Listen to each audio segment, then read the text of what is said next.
ସମସ୍ତେ କେମିତି ଅଛନ୍ତି? ସମସ୍ତେ ଆଶା କରୁଛି ଆପଣ ମାନେ ସବୁ ଭଲରେ ଥିବେ। ମୁଁ ବି ଭଲ ଅଛି। ମୁଁ ଗୋଟେ ନିଉ ଭିଡିଓରେ ଆପଣ ମାନଙ୍କୁ ସ୍ୱାଗତ। ଆଜିର ଭିଡିଓଟି ଷ୍ଟାର୍ଟ ହେଲା ବର୍ତ୍ତମାନ ବାହାରୁ, କାହିଁକିନା ସକାଳୁ ସକାଳୁ ମୁଁ ବର୍ତ୍ତମାନ ଉଠି ସାରିଛି ଆଉ ସମସ୍ତେ ଡ୍ୟୁଟି ଗଲେଣି। ମୁଁ ବି ଡ୍ୟୁଟି ଯାଇନାହିଁ, କାରଣ ଆପଣ ମାନେ ଜାଣିଥିବେ ଆଜିର କଣ, ଆଜି ହେଲା ଶନିବାର। କାହିଁକିନା ମୁଁ ଘରକୁ ଯିବି, ସେଇଥିପାଇଁ ଡ୍ୟୁଟି ଯାଇନାହିଁ। ଆଉ କିଛି କାମ ବାକି ଅଛି ମୋର, ରୁମ ର କପଡା ବଗେରା କିଛି ସଫା କରିବାର ଅଛି, ସେଇଥିପାଇଁ ମୁଁ ଡ୍ୟୁଟି ଯାଇନାହିଁ। ଆଉ ଚାଲନ୍ତୁ ଡେରି ନକରି ଭିଡିଓଟା ଦେଖି ରୁମ ଦେଖିପାରୁଥିବେ, ଏଇଟା ରୁମ। ଆଉ ଚାଲନ୍ତୁ ଯିବା ଖାଇଦବା। ଖାଇଦେବା ଦେଇ ଯିବା ଟିକେ କପଡା ଫପଡା ଯାହା ଅଛି ଟିକେ ସଫାସଫି କରିବା। ସଫାସଫି ଠିକ ଟାଇମ 4ଟା 4:30 ଆମେ ଏଠି ବାହାରି ଯିବା ହେଲା। ଚାଲନ୍ତୁ ଡେରି ନକରି ଆଗକୁ ମାଡି ଯିବା। କଣ କଣ ହଉଛି କପଡା ରାତିରେ ବତୁରେଇ ଦେଲି, ତାକୁ ଧୋଇବା ଏବେ ବର୍ତ୍ତମାନ। ଚାଲନ୍ତୁ ନେଇକି ଯିବା କପଡା ଧୋଇତେ। କଣ ଏଇଠି ଆମେ କପଡା ଧୋଇବା। ଆଉ କପଡା ଦେଖିବାରେ ବତରା ହେଇଛି, କିଛି ସ୍ଲାବ ପଡିଛି ଏଠି ମାନେ କପଡା ଧୋଇବା ପାଇଁ। ଏଇଟା ଆମେ ଧୋଉନୁ, ଆମର ହେପଟ ଧୁଆ ହଉଛି ରୁମ ପାଖରେ। ଏପଟେ କେବଳ ଲେଡିଜ ଧୋଉଛନ୍ତି। ଆଚ୍ଛା ବର୍ତ୍ତମାନ ଚାଲନ୍ତୁ କ୍ୟାମେରାଟା ଆମେ ଏଠି ସେଟଅପ୍ କରି କପଡା କେମିତି ଧୁଆ ହଉଛି ଦେଖେଇବା।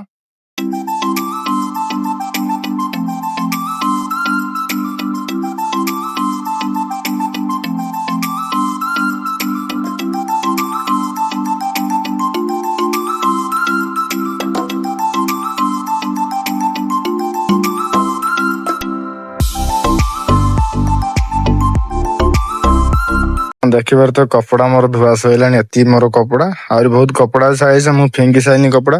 ଏତିକି ମୋର ନେଇକି ଯିବି ଘରୁ। ଆଉ ବର୍ତ୍ତମାନ ସେଇଟା ଯୋଉ ବିଛଣା ଟା ବି ଧୋଇ ଦେଇଛି। ଆଉ ବର୍ତ୍ତମାନ ଦେଖିବାର ତ ଖରା ଅଳ୍ପ ଅଳ୍ପ ଅଛି, ସେଥିପାଇଁ ଧୋଇକି ସଫା କରି ଶୁଖେଇଦେଲି। ଆଉ ଚାଲନ୍ତୁ ଦେଖିବା, ସଞ୍ଜବେଳେ ବାହାରିନି ଆପଣ ମାନଙ୍କୁ ଦେଖେଇମି। କପଡା ଧୁଆ ଧୁଇ ସଇଲାଣି, ଏବେ ଗାଧେଇବା ଟାଇମ ହେଲାଣି। ଏବେ ଗାଧେଇବା, ଆଉ ଗାଧେଇ ସାରି ଖାଇ ପାଇ ସବୁ ବାହାରିକି ଯିବା। ଏଇ 4ଟା 4:30 ଟାଇମରେ ଆମେ ବାହାରିବା ଏଇଠୁ। ବାହାରିକି ଗଲେ 7ଟା ଗାଡି ଅଛି।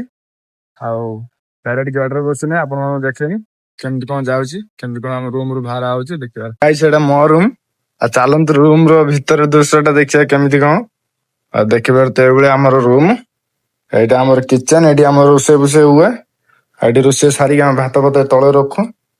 ଆଉ ଏଇଟା ଆମର କପଡା ଏମିତି ଦେଖିପାରୁଥିବେ ରୁମ ଟା ଏମିତି। ଆଉ ଫ୍ୟାନ ବି ଲାଗିଛି, ଏଇଟା କିନ୍ତୁ ଆଡଜଷ୍ଟ ପଡୁଛି, ସେଥିପାଇଁ ଟିକେ ଗରମ ଟା ହଉଛି। ଆଉ ଆରପଟ ଗୋଟେ ବି ରୁମ ଅଛି, ଆପଣ ଦେଖେଇବେ। ଆରପଟ ରୁମ ଅଛି, ସେପଟେ ଆମର 2ଟା ପିଲା ଶୋଉଛନ୍ତି। ଏଠି ଆମର ରୋଷେଇ କରି ଆମେ 2 ଭାଇ ଏଠି ଶୋଉଛୁ। ଆଉ ସେପଟେ 2ଟା ଗାଁ ପିଲା ଶୋଉଛନ୍ତି। ଆଉ ଚାଲ ଆରପଟେ ଯିବେ। ଆରପଟ ରୁମ ଟା କେମିତି କଣ ଆପଣ ଦେଖେନି ଜାଣିପାରିବେ, କାହିଁକିନା ଆଜି ଲାଷ୍ଟ, ମୋର ଆଜି ଲାଷ୍ଟ ଏଇ ରୁମ ରେ। ପୁଣି କେବେ କଣ ଦେଖାହବ ସେଟା ଜାଣିବା ଆଗକୁ। ଆଉ ବର୍ତ୍ତମାନ ଦେଖିପାରୁଥିବେ ଏଇଟା ହେଲା ତାଙ୍କ ରୁମ। ଏଇଟା ତାଙ୍କ ରୁମ, ତାଙ୍କର ଏଇଭଳିଆ କିଛି ସଜାଣି କରାହେଇଛି। ବାହାରିବା। ଆଉ ବର୍ତ୍ତମାନ ଗାଧେଇବାନି, ଏବେ ଟିକେ ଖରା ହଉଛି, ଗାଧେଇବାନି ଥଣ୍ଡା ଧରିବ। ଲେଟ୍ ଟିକେ ଗାଧେଇବା, ଗାଧେଇ ଟିକେ ବାହାରିବା। କେମିତି କଣ ଆଜିର ଭିଡିଓଟା ହଉଛି ଆପଣ ଦେଖିଲେ ଜାଣିପାରିବେ ହେଲା। ଆଉ ସାଙ୍ଗମାନେ ଯଦି ଚ୍ୟାନେଲ ନୂଆ ଆସିଛନ୍ତି ସବସ୍କ୍ରାଇବ କରିବା ପାଇଁ ଭୁଲିବେ ନାହିଁ। ଲାଇକ୍ ସେୟାର ସବସ୍କ୍ରାଇବ କରିବେନି। ଆଗକୁ ମୁଁ ଆଣିବା ପାଇଁ ଚେଷ୍ଟା କରିବି, ମୋଟିଭେଟ ଲାଗିବ ମତେ ଆଗକୁ ଭିଡିଓ କରିବା ପାଇଁ।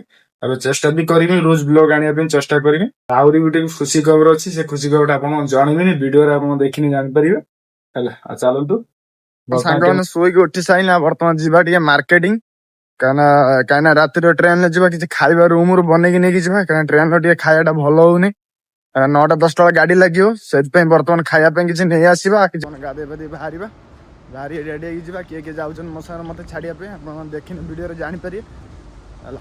ସାଙ୍ଗମାନେ ଦେଖିପାରୁଥିବେ ମୁଁ ବର୍ତ୍ତମାନ ଖାଇସାରିଲି, ରୋଷେଇ ଫୋଷେଇ ସାରି ଖାଇସାରିଲି। ଆଉ ବ୍ୟାଗ ପତ୍ର ବି ପ୍ୟାକିଂ କରିସାରିଲି ହେଲା। ଆଉ ଚାଲନ୍ତୁ ଦେଖିବା ବ୍ୟାଗ ଟା କେମିତି କଣ ପ୍ୟାକିଂ କରିছে, କଣ କଣ ନେଇକି ଯାଉଛି ଘରକୁ। ଆଉ ବର୍ତ୍ତମାନ ଏଇ ସାର୍ଟ ଟା ମୁଁ ଏବେ କିଣିକି ନେଇକି ଆଇଲି। ଆଉ କେମିତି କଣ ଲାଗୁଛି ଆପଣ ମାନେ କମେଣ୍ଟ ନିହାତି ଜଣେଇବେ। ଆଉ ଚାଲନ୍ତୁ ଦେଖିବା କଣ କଣ ପ୍ୟାକିଂ ହେଇଛି, ଦେଖିଲେ ଜାଣିପାରିବେ। ଆମର ବ୍ୟାଗ ଆଉ ବେରିଏଲ ଟା ଗୋଟେ ଯିବ। ଏଇଟା ଗୋଟେ ଡ୍ରମ ଟା, ଏଇଟା ଆମର ଏଇ 2ଟା ଜିନିଷ ଆମର ଯିବ। ଆଉ ଏଇଟା ତ ମୋ ବ୍ୟାଗ, ଏଇଟା ମୋର ବେରିଏଲ। ଏ 2ଟା ନେଇକି ଯିବା। ଯଦି ଜାଗା ଥିଲା ଟ୍ରେନରେ ତାହେଲେ ନେଇକି ଯିବ, ନ ନାଇଁ ଖାଲି ବ୍ୟାଗ ଟା ମୋର ଯାହା ବି ଯିବ। ଆଉ ବର୍ତ୍ତମାନ ୟା ଭିତରେ ସବୁ ପ୍ୟାକିଂ ହେଇସାରିଛି। ଆଉ ଲଗ ବଗେରା ସବୁ ଢାଳି ସାରିଛି ମୁଁ। ବର୍ତ୍ତମାନ ଖାଇବା କଣ ଅଛି ଆପଣ ମାନଙ୍କୁ ଦେଖଉଛି। ଖାଇବା ବି ଟିଫିନ ନମୁ। ଅଲରେଡି ଖାଇବାଟା ବନେଇକି ମୁଁ ପାର୍ସଲ କରିସାରିଲିଣି ଟିଫିନ ଟା ରାତି ପାଇଁ। ଟାଇମ ହେଲାଣି 4ଟା 4:30 ହେଲାଣି। ଆଉ ପିଲା ଆମର ଡ୍ୟୁଟିରେ ଅଛନ୍ତି, କାରଣ ମତେ ଛାଡିତେ ଯିବେ 2 ଜଣ, ସେଥିପାଇଁ ଡ୍ୟୁଟିରେ ଅଛନ୍ତି। ତାଙ୍କର 5:30 ବେଳେ ଛୁଟି ହବ। ଆସିନେ ଅଲରେଡି ସାର୍ଟ ପିନ୍ଧିଛନ୍ତି, ଏଇ ପ୍ୟାଣ୍ଟ ଟା ପିନ୍ଧିବା, ବାହାରିବା ଯିବା। ଡାଇରେକ୍ଟ ଆମେ ଷ୍ଟେସନ କତିରୁ ଦେଖା ହବ ହେଲା। ଫାଇନାଲି ବାହାରି ସାରିଲି, ଏବେ ବିଦାୟ ନେବା କମ୍ପାନୀ କତିରୁ। ସେଇଠି ଯିବା ଭିତରୁ କିଏ କିଏ ଅଛି ସାଙ୍ଗେ ସାଙ୍ଗେ ଭେଟିବା। भेटिक आम विदाय नब रूम बाहरी पलि आइलु बाटर अच्छु आ देखे पारे तो गोटे बड़ ढोल नहीं जाऊँ दी जन आ बर्तमान चलचु रास्त जीवा डायरेक्ट स्टेशन गति आ स्टेशन गतर गाड़ी आमको धरते पड़े से बैंड बाहरी आइलु बर्तमान टाइम है 5:30 खंड है जल्दी जाकि स्टेशन पहुँचे पड़ो कहीं जनरल जाइए पड़ो मत कन्फर्म सीट नहीं से बेणुसु बाहरी पड़ू ये जी बस धरिया बस रू डायरेक्ट स्टेशन चलते जी स्टेशन गति स्टेशन गतर आप देखिए आसिक बस पहुँची गले देखते पारे बापन आम मोबाइल दबाई भेड़ बहुत कम अच्छे सांग मैंने आसिक बर्तमान स्टेशन में पहुँची गलु खाली गाड़ी वेट कर गाड़ी आस देखिए पारे 1 नंबर प्लाटफर्म बर्तमान ठिया